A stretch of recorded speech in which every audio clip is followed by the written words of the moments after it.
Progress.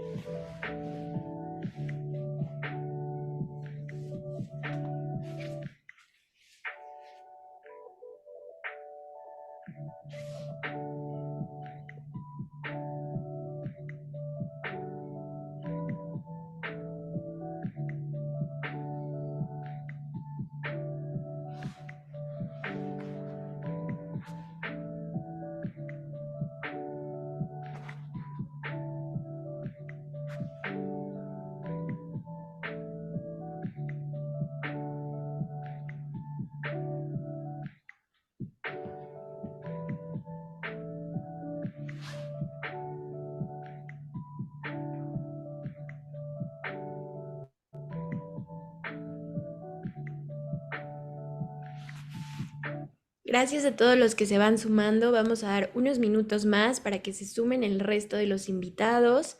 Gracias por estar aquí con nosotros.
Estamos a punto de comenzar. Pónganse cómodos, traigan su café y en unos minutos iniciamos. Gracias por estar aquí.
Bienvenidos, estamos a un minuto de comenzar esta gran charla.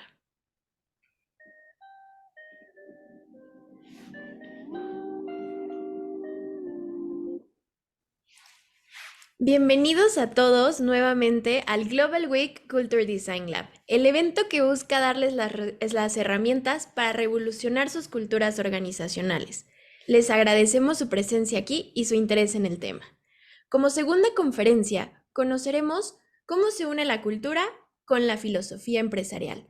Para ello, contamos con la presencia de un invitado muy especial, Gustavo Prado, el fundador de Trendoe.mx y uno de los analistas de tendencias más importantes en México. Estamos seguros que esta conferencia les abrirá la mente y les inspirará a crear o transformar sus propias culturas organizacionales. Sin más preámbulos, les presento a Gustavo Prado. Hola, muy buenos días. ¿Cómo están todos ustedes? Gustavo Vas. Prado, fundador y director de Trendo.mx. Analista, artista, curador e investigador en emprendimiento, diseño y moda. Ha forjado una amplia y destacada trayectoria en cada faceta de su especialidad, no limitándose solo al análisis y a la investigación. También ha asesorado empresas como Liverpool, YouTube, Nestlé, Walmart y Televisa.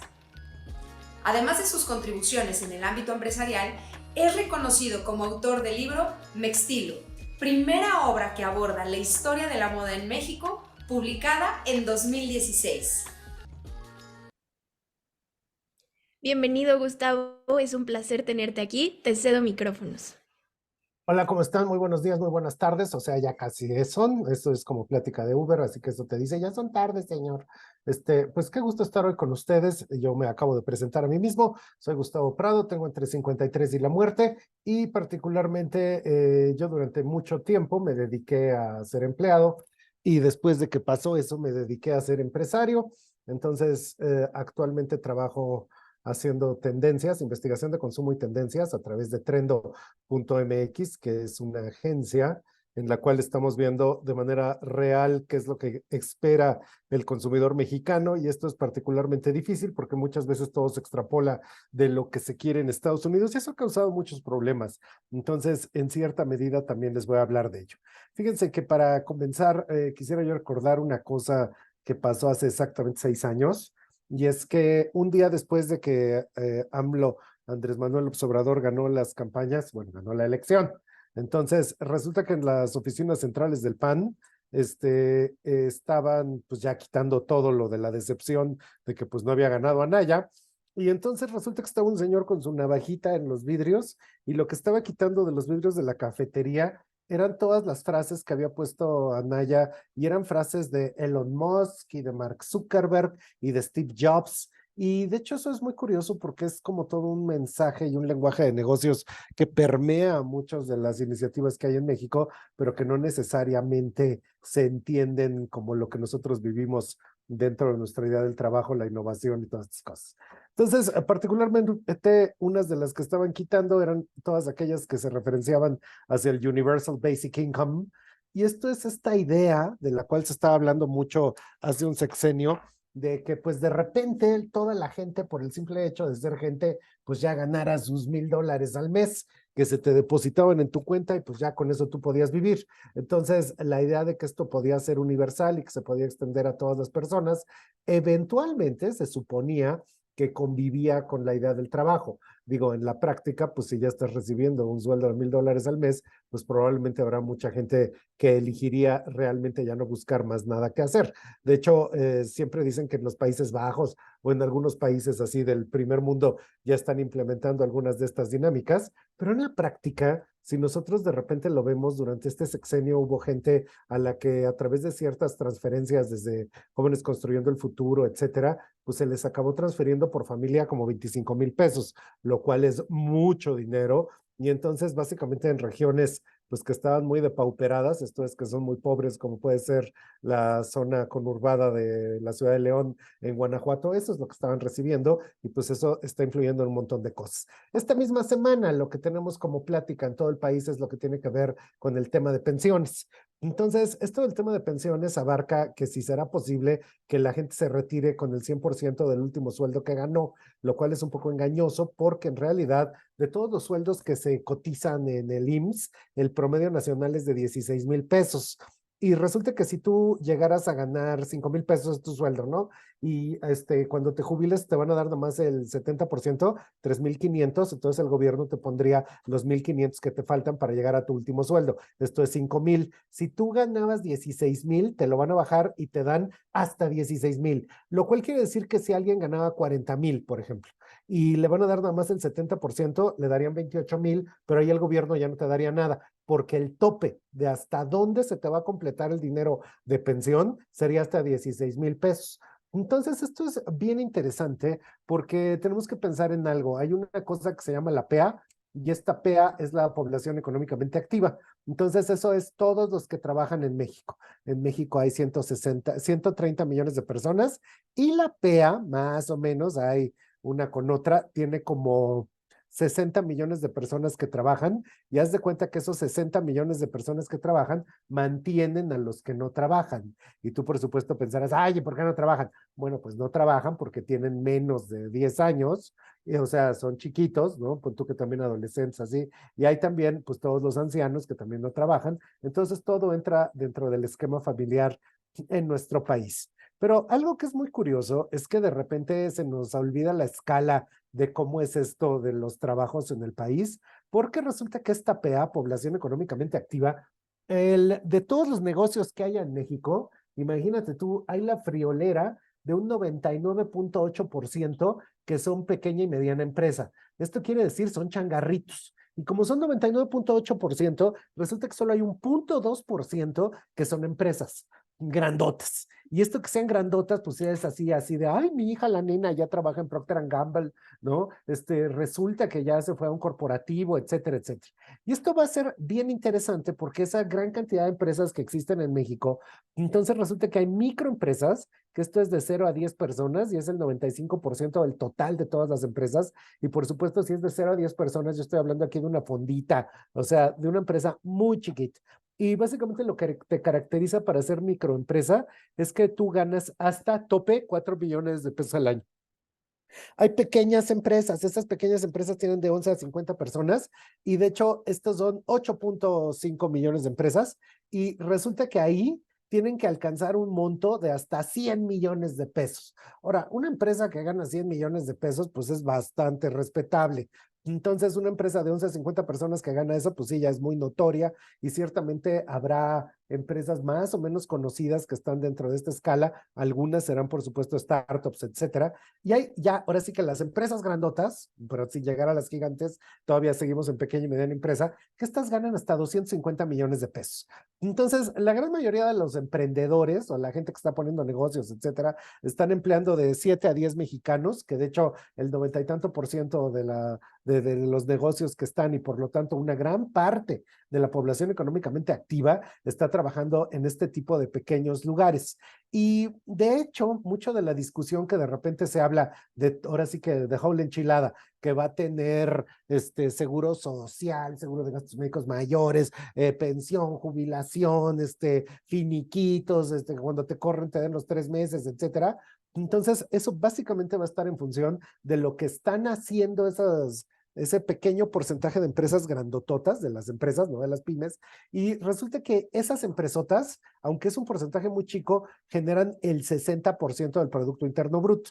Ahora, por supuesto, uno podría pensar, híjole, es que México está re mal, pero resulta que en los Estados Unidos pasa exactamente lo mismo. El 99% de todos los negocios en Estados Unidos son microempresas que también son de 9, 10, 15 personas, y pues básicamente el planeta Tierra es el planeta pyme. Entonces, cuando nosotros pensamos en eso, pues habría que estar hablando de que hay toda una serie de características en historia, en el devenir de las empresas, que pues están hablando de que si tú tienes ahora sí que un know-how y tienes una historia corporativa y eso se lo puedes transmitir a la gente a la que estás atrayendo y a la gente que ya está dentro. Pero la gran mayoría de los negocios en México pues son changarros. Y en esto que son changarros, pues entonces tampoco es tan fácil esta idea de, híjole, yo tengo toda una historia, un pedigrí, un devenir dentro de las empresas en el país. Ahora, algo que va a ser bien interesante es que por supuesto tienes las empresas chiquititas, pero además tienes todo el aspecto de la informalidad en México, que esta informalidad puede ser cualquier cosa que esto sea, o sea, desde la gente que trabaja vendiendo dulces afuera de la estación del metro, hasta la gente que pues sí tiene un trabajo, pero no tiene todos los aspectos de formalidad respecto a contratación y que la empresa esté en Hacienda y todas esas cosas. Entonces tienes un porcentaje chiquitito de empresas grandes, un porcentaje enorme de informalidad, un porcentaje enorme de empresas chiquititas y curiosamente en medio de estas empresas, o sea, entre las grandotas y las chiquitas, estarían las empresas de servicios. Y estas empresas de servicios, pues serían las agencias de marketing, las que te están haciendo el TikTok, particularmente, por ejemplo, yo estoy en esa categoría con el tema de investigación de mercados y demás. Y curiosamente la gente que trabaja ahí tiene toda una serie de cosas de las que siempre está hablando, que pueden ser desde la innovación, lo de los post-it, los canvas, todas estas estrategias de las que se habla mucho, pero curiosamente eso es como lo que abarca en una medida más grande la conversación, porque, o sea, inclusive a nivel de comunicación, o sea, por ejemplo en LinkedIn, donde mucha parte de esta comunicación se está dando, pues la voz más grande que se ve es de la gente que empieza a articular toda una serie de mensajes acerca del trabajo, ¿no? Entonces, por ejemplo, ahí eso es muy curioso cómo hay palabras nuevas inventadas, como esto del burnout. Y esto del burnout, pues solo está en función de que tengas un trabajo que es tan agotador y tan demandante porque requiere toda tu atención, como puede ser neurocirujano y de repente truenas. Pero en la práctica, llevar el TikTok de una empresa, así que tú digas, híjole, me va a dar el occupational burnout, pues mejor lo avientas antes de que realmente te dé. Y eso está, por ejemplo, en función de que hay toda una serie de iniciativas que están contestando a este tipo de lenguajes. Entonces, por ejemplo, todo lo que sería agencias de terror, restaurantes de terror, o sea, todas estas cuestiones que están hablando de una manera muy crítica de las dinámicas de contratación y de qué le pasa a la gente durante sus trabajos, la falta de organización en las agencias, etcétera, pues es que precisamente está respondiendo a este problema. Y es bastante lógico que ahí te dé el burnout, pero inclusive también en la conversación actual, pues ya tienes todo lo de 5 red flags que te dicen que avientes ese trabajo que te está quemando. Entonces, pues básicamente también la gente lo avienta porque esto que yo decía anteriormente, hay un porcentaje muy pequeño de empresas que sí tienen toda esta dinámica de poder hablar, ahora sí que de todo un blasón, toda una idea de bandera que tienes a través de la empresa, pues por supuesto todas las demás no tienen este tipo de cosas. La gente trabaja ahí porque tiene una cuestión operativa de poder generar dinero para poder vivir su vida. Y de hecho también en este mismo orden de términos inventados que no nos llevan a ningún lado y que básicamente nos causan mayor ansiedad, está todo esto de lo que se ha empezado a hablar actualmente que le dicen el síndrome del impostor, que a mí me sorprende mucho porque es así como de impostor de qué y por qué. La gente que cree que esto existe, o sea, básicamente ahí mismo te está diciendo que ya de por sí en eso ellos mismos creen ser impostores.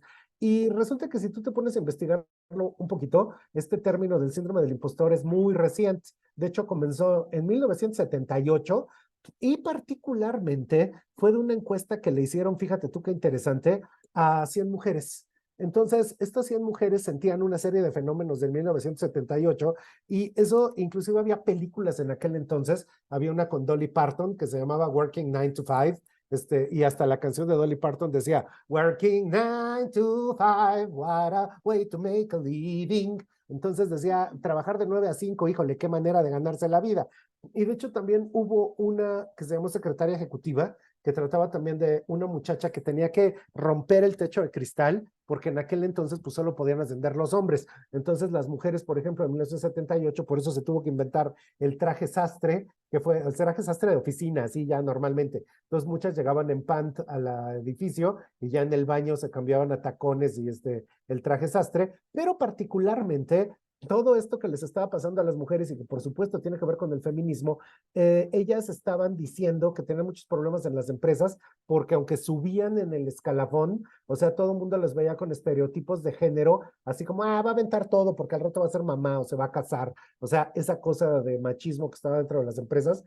Y entonces resulta que estas mujeres que estaban todo el tiempo pensando, me van a quitar el puesto, me van a quitar el puesto, tenían ansiedad generalizada, no tenían mucha confianza en sí mismas, acabaron por tener depresión y frustración debido a que se ponían estándares muy altos de lograr las cosas y eventualmente pues eso las tronaba.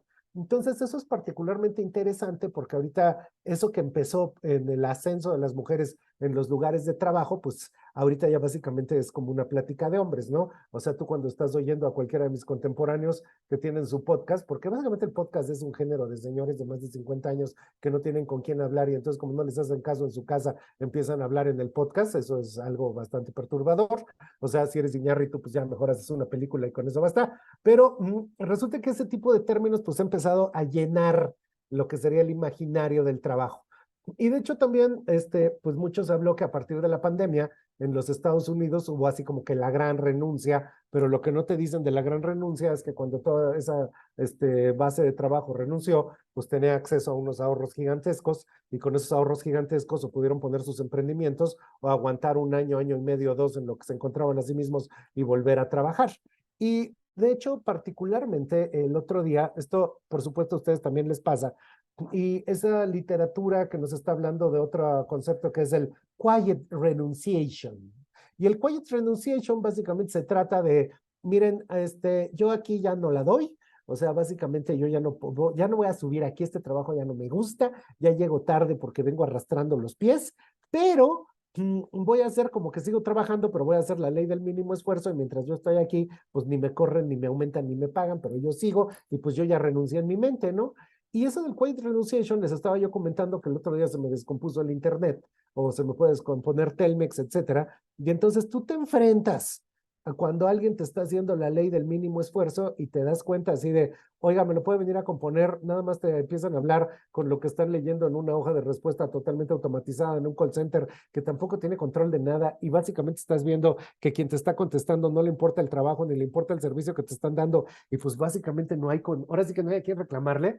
Y tú ahí te das cuenta que esto de quiet renunciation, que también se ve en las flamantes páginas de LinkedIn, entonces, pues básicamente no es tan sencillo, ni es una cosa tan inocente. O sea, tiene que ver también muchísimo, por un lado, con un manejo de la ley del mínimo esfuerzo y con que pues no quieres prestar ningún tipo de servicio ni de nada a los demás. Entonces, pues básicamente la pregunta sería, ¿para qué trabajas? Y eso, cada vez que alguien ha intentado esto de ir a que le compongan el teléfono o el celular, pues se da dando cuenta que existe. Sí, por supuesto, sí, Ceci de Aro ya me está diciendo que el síndrome del impostor es algo que existe en ambos géneros. Sí, por supuesto. Yo lo que dije fue que en 1978, en la primera vez que se reportó el concepto, fue a través de un estudio que se hizo en 1,000 mujeres, a través de lo que estaba pasando de las mujeres insertándose en el ámbito del trabajo. Y eso que tú estás diciendo, efectivamente va desde un punto de vista en el que quiet renunciation, burning out o esto del síndrome del impostor se dan por hecho y que todos los debemos de tener. Pero creo que también ha faltado una discusión en la que se pueda hablar de si muchas veces estas cosas son impostadas. O sea, te los estás poniendo simplemente porque te permite tener cierto tipo de comportamiento sin que sea necesariamente cierto para todos. Ojo, lo cual también quiere decir que sin que sea necesariamente falso para todos. Entonces, creo que eso hay que tomarlo en cuenta porque eso que estás haciendo tú, Ceci, tiene una característica fundamental. En el LinkedIn contemporáneo, uno de los grandes problemas que hay es que de hecho está satanizada la idea del trabajo. O sea, el LinkedIn como red nunca habla de una manera positiva acerca de los beneficios que da el trabajo o la posibilidad de que el trabajo tiene de hacerte crecer como persona, de hacer que tengas una vocación y de hacer crecerte a ti mismo. Entonces, creo que una cuestión que ahorita tendríamos que tener en la conversación es que hasta qué punto todos son adjetivos negativos respecto al trabajo o se puede meter adjetivos positivos. O sea, yo sí personalmente te lo puedo decir, esto ya es yo personal, yo tengo derecho a tener mi propia opinión. Entonces, resulta que a mí lo que más me gusta en el mundo es trabajar. Yo vine al mundo a trabajar. No entiendo esas cuestiones de que alguien ponga por adelante del trabajar cosas tan aburridas como pueda ser el tiempo libre, la vida privada o cualquiera de estas cosas, porque yo encuentro mi crecimiento en trabajar. Pero esto también tiene que ver muchísimo con todo lo que hay respecto al tema generacional, más o menos. Ahorita entramos a eso. Bueno, vuelvo a lo mío. Ahorita me cancelan, no tengo la menor duda. Resulta que en esto que les cuento del quiet renunciation, donde no puedes lograr que nadie te dé servicios de algún nivel de calidad, totalmente de acuerdo, Gustavo, gracias por darle espacio a mi comentario. Entiendo mejor tu opinión. Bueno, el otro día estaba yo de visita en Televisión Azteca y de repente así como del futuro hay unas pantallotas y de repente te aparecen unas pantallas Salinas Pliego y te dice, hola compañero, qué bueno que estés hoy cumpliendo con tu jornada en Televisión Azteca. Y entonces saca él una serie de links y estos links que de repente pone, dice, cualquier inconformidad, cualquier cosa que te esté causando escozor, comunícamelo y yo te lo voy a contestar. Y algo que está sucediendo muy curioso ahorita es que por fortuna ya estamos en el año 2024 y la visión del futuro ya acabó de ser la de que íbamos a tomar solo nuestras bebidas en tarros de mermelada, que ya ven que eso hace 10 años era lo único futurista que tenía el mundo. Y ya estamos en otro momento donde lo que descubrimos es que en el futuro los millonarios se comportan, en vez de comportarse como supervillanos o como fuerzas positivas de cambio, básicamente se comportan como quinceañeras con redes sociales. Y eso lo estoy diciendo porque tanto Elon Musk como Salinas Pliego se agarran unos pleitos galácticos a través de sus redes sociales y, o sea, cualquier cosa que les digas te la contestan, ¿eh? Ahora, algo que es muy curioso de esto que está diciendo Salinas Pliego, que él personalmente, como dueño de la empresa, te contesta. Si es que tú tienes algún problema dentro de tu jornada de trabajo, alguna inquietud, alguna cosa que tú quieras que te ayuden, etcétera.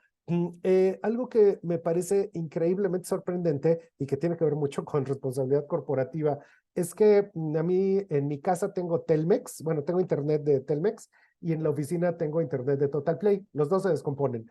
Y resulta que en ese sentido le he escrito a Alfredo Díaz Ayub, que es uno de los que están encabezando todas las cosas de Telmex, y por supuesto ni así he logrado que me lo vayan a componer. Y escribiéndole a Salinas Pliego de que no venían a instalarme el Total Play a la oficina, le escribí en Twitter, le dije, señor Salinas Pliego, no me están instalando Total Play en la oficina, ¿qué onda? Llevo 2 semanas peleando. 11 minutos después, estaba una camioneta, eran las 11 de la noche, ¿eh? Y resulta que llega un cuate y me dice, nos acaba de decir Salinas Pliego que lo vengamos a atender. Y eso es algo muy sorprendente porque entonces resulta que sí hay con quién hablar, que sí hay a quién referirte. Y en este mundo donde pues probablemente muchas de las personas que están involucradas realmente no les importa, entonces resulta que el dueño de la empresa te responde, te contesta y pues te da un servicio en el cual el resto de tu vida dices, no, pues yo le voy a seguir comprando a este señor Salinas Pliego porque resulta que sí hay con quién hablar, sí hay con quién decirle y sí hay con quién quejarme. Y esto va a ser muy interesante porque a final de cuentas, en eso mismo que estaba pasando ahorita en el comentario, el trabajo existe como una inteligencia abstracta a la que odiamos, qué peligroso. Todas las personas que estamos aquí trabajamos como personas que necesitamos hacer alguna actividad para ganar un dinero, eso es una realidad, no se va a ir, o sea, a menos de que de verdad se impusieran todas estas cuestiones del Universal Basic Income, y a mí me parecería verdaderamente la idea del infierno, que me dieran dinero y yo me pudiera quedar en mi casa sin hacer nada, no gracias, no lo quiero.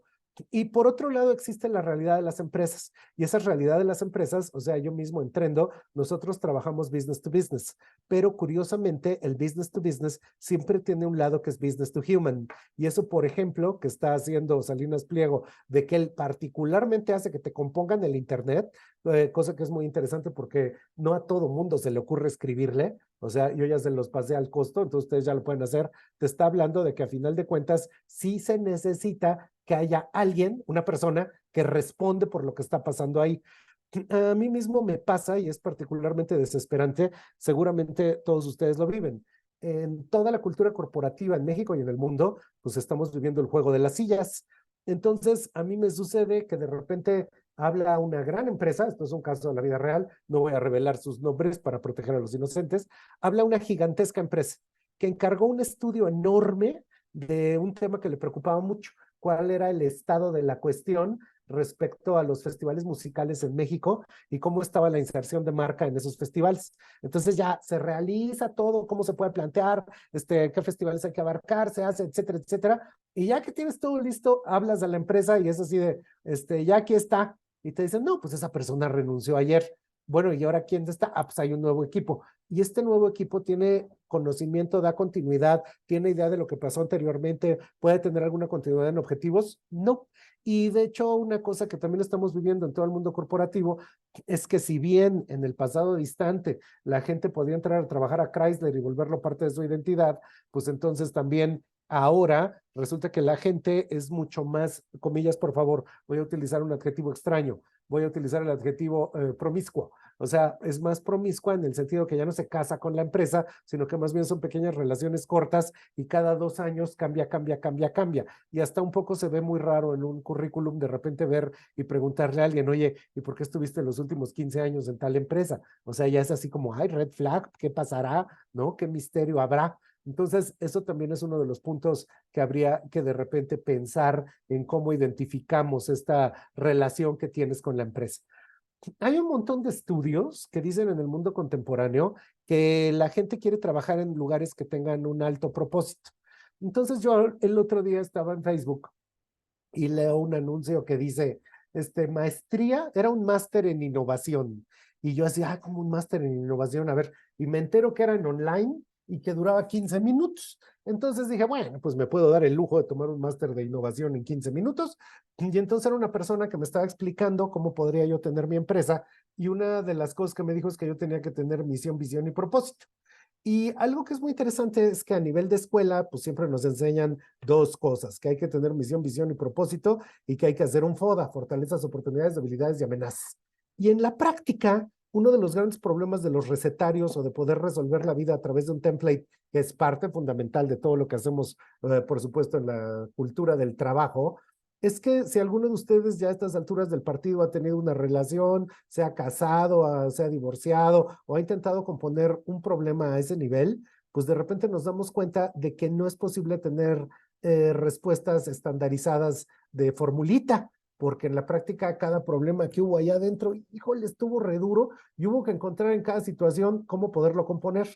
Y resulta que en cierta manera hay una gran cantidad de cuestiones en las cuales una misión, una visión y un propósito no están allanando la razón de por qué vas a poder atraer personal y esa gente se va a querer quedar a trabajar contigo. Entonces, ese problema resulta que el trabajo sigue siendo instrumental para vivir, pero habría que ser muy realistas en pensar que así de verdad, así en la práctica, pues la gran mayoría de las personas trabajan para poder pagar las cuentas. Y tampoco se están preguntando a ese nivel si la misión, visión y propósito de su empresa es verdadera, es cierta, o resulta que se vuelve algo que les sea significativo a sí mismo. Esto que estoy diciendo, pues es que resulta que pues cuánta gente trabaja en la burocracia, o sea, es una gran parte de lo que podría ser la población económicamente activa y no necesariamente trabajas en la burocracia porque estés de acuerdo con la misión, visión y propósito de tu empresa. En este caso, tu empresa puede que sea el gobierno, sino que más bien hay toda una serie de intereses que están construidos alrededor. Y de hecho, hay una solución a esto que estoy diciendo. Creo que uno de los primeros problemas que hay ahí es que la gente está buscando un pago justo, que le puedan dar todo esto que son finiquitos, aguinaldos, etcétera. Pero ahorita también estamos en la gran discusión desde del desmantelamiento del imaginario corporativo. Eso que acabo de decir y que por supuesto todos piensan, ¿qué dijo? El desmantelamiento del imaginario corporativo pues tiene que ver con que ya no hay oficinas, todo es home office, tú aportas la compu, tú tienes el internet, tú pones la luz y pues tú decides porque básicamente la gente que te está coordinando tampoco te puede poner atención de uno en uno. Y en ese sentido, una de las cosas que quedaron de la pandemia es que la gente en esos esquemas, cuando están saliendo particularmente mal, la gente hace como que trabaja, la empresa hace como que le paga, pero en realidad la propia idea de cuál es el involucramiento, el compromiso y la identificación con todas estas cuestiones que podría ser cuál es la misión de eso, pues quedan bastante desdibujados. Y eso, por ejemplo, también está sucediendo a nivel escuela. O sea, ahorita mismo yo me dediqué a dar clases en las universidades durante décadas de mi vida, ¿eh? Y me está pasando un poco, no digo que no lo hagan, está muy bien como están, está pasándome un poco lo mismo que me está pasando ahorita.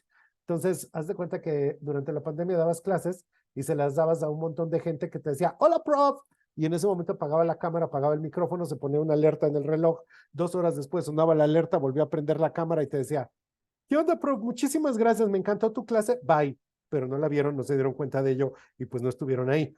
Y de hecho eso provocó que las licenciaturas en gran medida durante cuarentena y pandemia pues se volvieran un ejercicio en imposibilidades porque la gente no estaba ahí, no las vieron y realmente no hubo una interacción social que les permitiera después poder poner esos conocimientos en práctica. Y después eso se trasladó hacia el mundo del trabajo. Ahora, ojo, aquí hay un problema fundamental que tenemos que tener siempre en la mente.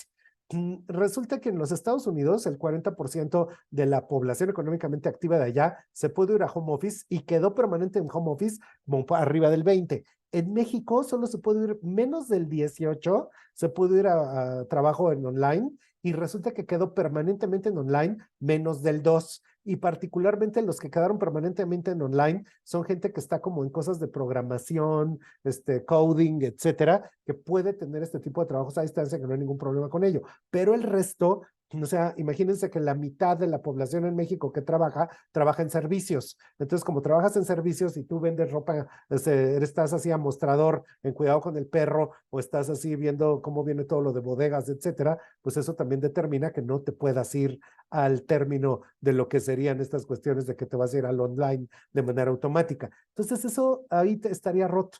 ¿Cuál es la misión, visión y propósito de muchos de estos nuevos conceptos del trabajo? Pues es básicamente el propósito de preservar el tiempo personal, que no necesariamente es lo mejor. O sea, yo particularmente en pandemia, yo pesaba 20 kilos menos de lo que peso ahora. Me metieron un año a mi casa y troné como palomita y nomás no puedo bajar. Entonces, eso a mí a nivel personal no me hizo bien. E inclusive en esas cosas que ahora se hablan tanto, a nivel psicológico, el estar encerrado en mi casa sin contacto con los demás, tampoco es tan bueno con la idea del trabajo, que se acaba volviendo una cosa obsesionante que dura 24 horas al día, pero que no sabes ni dónde lo paras ni dónde lo detienes. Pensemos en lo siguiente, el trabajo sigue siendo instrumental para vivir, o sea, aún después de la pandemia todavía no hemos inventado algo con la que podamos sustituir el ganar dinero y pagar con ello nuestras cuentas, a menos de que seas millonario, pero entonces no habría que hablar del trabajo porque normalmente los millonarios no trabajan. En todos estos últimos años he visto una serie de dinámicas que me preguntan qué va a pasar con el trabajo. Entonces, por ejemplo, yo me acuerdo en los años 70, cuando mis tíos se quedaban desempleados, inmediatamente ponían su anuncio en el American Chamber y entonces así decían ellos, ya me boletinaron. Y esto de que te boletinaron es que salía un boletín de la gente que está buscando trabajo, llegaba a las empresas y la gente ahí leía, ah, mira, hay este otro, etcétera. De la misma manera había como todo un tema en lo cual, ¿cómo puedo yo atraer gente al trabajo? Ah, pues les voy a dar prestaciones. Y dentro de estas prestaciones, pues por ejemplo, le voy a dar cupones, estos cupones que son prestaciones que pueden ser de gasolina, de comida o del súper. Y todas estas cosas también quedaron en entredicho, precisamente porque la idea del trabajo tradicional pues tiene la columna rota. Y lo que también habría que pensar aquí es que en México hay menos de 1 millón de personas de clase alta, o sea, así nivel slim, que 1 millón de personas de clase alta pues es muy poquitas personas y tienen el mismo nivel de riqueza que los ricos de todo el planeta, o sea, a nivel Zuckerberg. Hay 4 millones de personas de clase media alta, que digamos que en cierta manera estos son los dueños de los mecanismos de producción. Hay 24 millones de personas que pertenecemos a la clase media. Según el INEGI, para que tú seas de clase media tienes que ganar arriba de 16,000 pesos al mes. Y esto básicamente está respondiendo a que son aproximadamente 4 de cada 100 los que tienen ese nivel de ingreso. Muchas veces eres de clase media porque lo sumas con la gente que vive bajo el mismo techo y con eso llegas a tener un mayor ingreso. Pero en realidad la clase media es muy poquita. Y hay una base de la pirámide que naturalmente en gran medida está dentro de los temas de la informalidad, donde tú tienes a 50 millones que viven en esa base de la pirámide, no necesariamente siendo empleados, sino muchos de ellos en temas absolutamente informales, y tienes 50 millones debajo de la línea de pobreza, que pues esto es terrible, o sea, es gente que apenas está sobreviviendo o subsistiendo y que ciertamente depende de programas sociales desde aquellos tiempos a principios del siglo XXI, como puede ser Solidaridad o todas estas cuestiones hasta la fecha. Entonces, el concepto de poder trabajar para vivir es un concepto que particularmente toca a las clases medias y que identificamos de una manera muy clara ciertos conceptos. El prestigio de una empresa se te pega, entonces tú así le dices, mamá, voy a entrar a trabajar al corporativo de Walmart y te conviertes en el orgullo de la familia, pero el desprestigio de la empresa también se te pega. Y en ese sentido, lo que yo decía anteriormente, de cómo de repente han empezado a surgir así agencias de terror, restaurantes de terror o demás, hay empresas que están increíblemente desprestigiadas porque tienen comportamientos que no han sido en lo absoluto positivas, pero en medio hay un algo que está bastante difuso. Y esto resulta que si tú quieres trabajar en una muy buena empresa, probablemente esté en zonas que no son los centros de las ciudades, sino que más bien van hacia las zonas suburbanas. Entonces acabas trabajando en Santa Fe, acabas trabajando en Puerto Interior allá en León, acabas trabajando más allá de Santa Catarina en Monterrey, y resulta que, ¿por qué vas a recorrer tanta distancia? Porque el salario es competitivo, porque te van a contratar, porque te van a dar prestaciones y tienes como una idea de permanencia dentro de esa empresa, y entonces queda muy bien negociado todo este tema de la distancia. Curiosamente, muchísimas de las empresas que son empresas de servicios para las grandes empresas, eso que les decía yo hace rato, que le llevan el TikTok, que le llevan todo tipo de comunicaciones o etcétera, muchas veces están en zonas mucho más gentrificadas de las ciudades, pagan menos, tienen menos prestaciones, pero precisamente ahí hay una negociación de por qué estás en ellas y no en las grandes empresas, porque hay gente que dice es que el mundo corporativo no me va, yo necesito algo que es mucho más informal y yo necesito estar en ciertas zonas de la ciudad que corresponden a otros imaginarios. Entonces, así como hay empresas de mucho prestigio, hay empresas muy desprestigiadas, hay toda una línea en medio que lo que está ofreciendo es otro tipo de imaginarios que precisamente van desde cómo te puedes presentar a trabajar en una oficina, a lo mejor no necesariamente de traje, todo lo que sería el concepto del coworking contemporáneo, que ya ven que básicamente está alrededor de que hay cerveza accesible, perritos en las oficinas, horarios que de repente pueden ser híbridos con lo que puede ser esto del trabajo a distancia, y eso también se convirtió en un imaginario completo. Ahora, cuando nosotros estamos pensando en lo que serían los términos de la educación en el mundo pandémico, que esto tocó totalmente a las generaciones más jóvenes y que se acostumbraron a la tele a distancia, que no necesariamente llegó a los mismos resultados al nivel de licenciaturas, etcétera. Uno de los grandes problemas es toda la cuestión de los recursos humanos, ahora sí que el RH, y este RH cómo se vuelve un mecanismo de atracción en el momento en el que gran parte de la discusión es todas las cosas negativas que tiene el trabajo y ninguna de las cosas positivas que tiene el trabajo. Entonces, por ejemplo, otra vez volviendo a este caso que les he contado, en la ciudad de León, Guanajuato, hay una zona industrial muy grande que se llama Puerto Interior. Y ahí en Puerto Interior están las grandes fábricas de empresas así, pues multinacionales, como puede ser Purina, los que hacen alimentos para mascota, o como Flexi, que es un productor mexicano de millones y millones de zapatos. Pero de hecho, una de las cosas que hacen es que recogen en unos camioncitos a los trabajadores, los llevan a esta zona totalmente artificial donde se pusieron las fábricas, pero ahí no hay alrededor fonda, ahí no hay alrededor a dónde ir a caminar, no te puedes ir a pie. Entonces ahí hay toda una serie de cuestiones que ellos mismos han preguntado. ¿Cuál es la tendencia en poder dar toda una serie de servicios que acaben por atraer a la gente y que sí quiera trabajar aquí y que no tenga una rotación tan grande y que pueda permanecer aquí durante un rato de su vida? Y sorprendentemente, una de las cosas que han hecho es que, por ejemplo, al llegar a la fábrica, resulta que te ponen lavandería, o sea, hay áreas donde te puedes bañar, hay lugares donde te puedes cortar el pelo, hay lugares donde puedes llevar tu ropa a la tintorería, porque todo lo que rodea la vida tiene que estar cerca y resulta que en esos lugares no hay absolutamente nada. Entonces, ahí lo que han tenido que inventar es cómo poderse proveer de nuevos temas de servicio que hagan que la gente piense que su vida es más fácil precisamente porque está dentro de este tipo de empresas. Y esto, de hecho, resulta que una de las cosas que ahora están pasando es que haz de cuenta que para la generación boomer o para la generación X, la idea del trabajo es la idea fundamental, muchas veces para un solo patrón, pero para las generaciones cada vez más jóvenes, el trabajo debe de verse de una manera distinta, no se le debe de ver con tantos factores negativos, sino tendría que ser un poco como cuando se ponen a ver series de esas que son de 10 temporadas. Y para que tú aguantes una serie de 10 temporadas, en la temporada 1, ay, es la que Rachel no sé qué, en la temporada 2, ay, esa es la vez que usan el imán gigante para salir de la cárcel, en la temporada 3, ay, esa temporada es la que Samantha pone su agencia de relaciones públicas y está trabajando con el actor que es su novio. Entonces resulta que cuando nosotros vemos series muy largas, te das cuenta de que cada serie tiene un tema particular. Y lo que nosotros tendremos que entender es que nosotros vamos a vivir vidas largas y plenas, donde cada uno de los trabajos que tenemos es una temporada. Y esa temporada, una de las cosas que nos va a dar es una narrativa de la vida.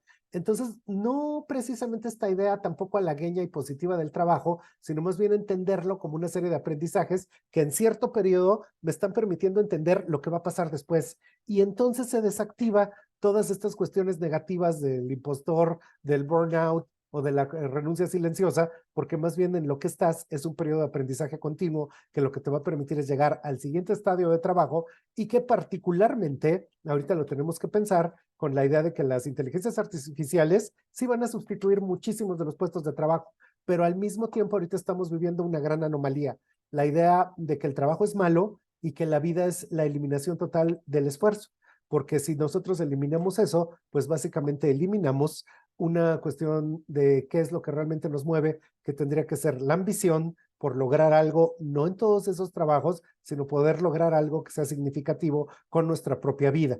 Y en esa discusión que está sucediendo ahorita para las generaciones más jóvenes, el poderlo ver de una manera positiva sería fundamental porque vas a seguir trabajando durante muchas décadas más y si ya desde este momento lo ves como algo tan negativo, no va a ser un vino delicioso, se va a convertir en una cicuta tóxica que cada día te envenena más la vida. Ese es el asunto y dentro de ello hay varias tendencias que nos ha tocado investigar respecto a cuáles son las actitudes del trabajo. Yo particularmente en la última parte de mi vida también me convertí en empresario y pues muchas de ellas también las tengo que lidiar con los equipos, con la atracción y con la manera de poder entender qué es lo que estamos haciendo con nuestras horas de trabajo y con nuestro tiempo de encontrar esa razón para poder estar dentro de la economía. Pues ese es el asunto. Si alguien más tiene algún pequeño comentario o algo que decir, y si no, yo les agradezco infinitamente la oportunidad de poder tener pues este intercambio de temas. Muchísimas gracias y pues hasta pronto. Muchísimas gracias, Gustavo, por tu participación. Nos cautivaste, nos dejaste a todos con mucho que pensar y con la polémica, la controversia de todo lo que nos comentas. Nos vamos muy emocionados de escucharte. Aquí pueden ver las redes sociales de Gustavo Prado para que lo sigan. Y Muchas gracias. cualquier comentario que quieran hacerle llegar directamente a él, aquí están sus redes. Muchas gracias a todos por sumarse. Nuevamente, gracias, Gustavo, por el Sí espacio. funciona muy bien por el QR code. Sí.